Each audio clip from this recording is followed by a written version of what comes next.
When I woke up this morning, I thought I was still in Botswana. I blinked some of the sleep out of my eyes and thought for sure I was still on that cruddy cot in the room the clinic gave me to live in. Then I wondered why it was so nice and cool. Why was my cot so super soft and cozy? I still had a bit of morning amnesia going when I sat up. The fact that I almost whacked my head on the ceiling reminded me I was on the bunk atop my desk area in my itty-bitty apartment in New York. At least this time my heart didn't start to race with panic. It's cool, girl. You're back in the U.S. I climbed down from my bunk, pondering yet again how I ended up in Manhattan. I was supposed to be living with a friend from the Peace Corps, Lydia, who sold me on how awesome NYC was. But then she decided to settle down with some dude in Minneapolis.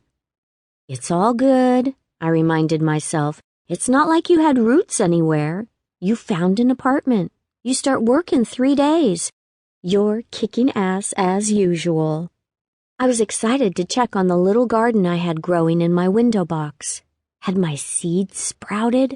I grabbed my watering can with a sound of glee and went to check. Whee! Yeah, I made some happy little squeals sometimes. Being alone gave me the license to act as goofy as I wanted. While I surveyed my tiny little sprouts, I heard a noise behind me. It was just a creak of the floorboards, but my whole body tensed up. When I looked back, my heart felt like it dropped into my stomach. There was some freaking guy in my house. What? How? Where was he hiding 2 seconds ago? Holy shit! What was wrong with his face?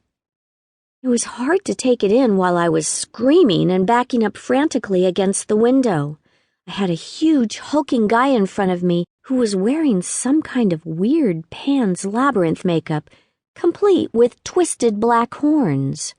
Maybe not Pan's Labyrinth. I had no idea. The point was that not only did I have a home invader, the freak had on Hollywood-caliber fantasy makeup. Who does this? My apartment was the size of most people's bedrooms. There was nowhere for me to run. I was on the 14th floor, and the fire escape was on the other side of the building.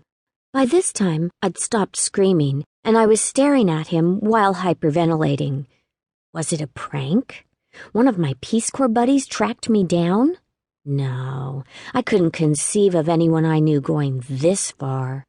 I screamed again when he moved toward me. That's when I realized he had something in his hand.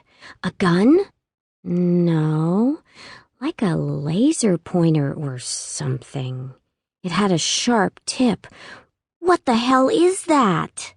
He grabbed my shoulder and jabbed the thing into my neck. I felt 1 second of pain, and I heard my own scream peter out. The floor just started heading for my face, but I felt the guy catch me before I connected. That was it.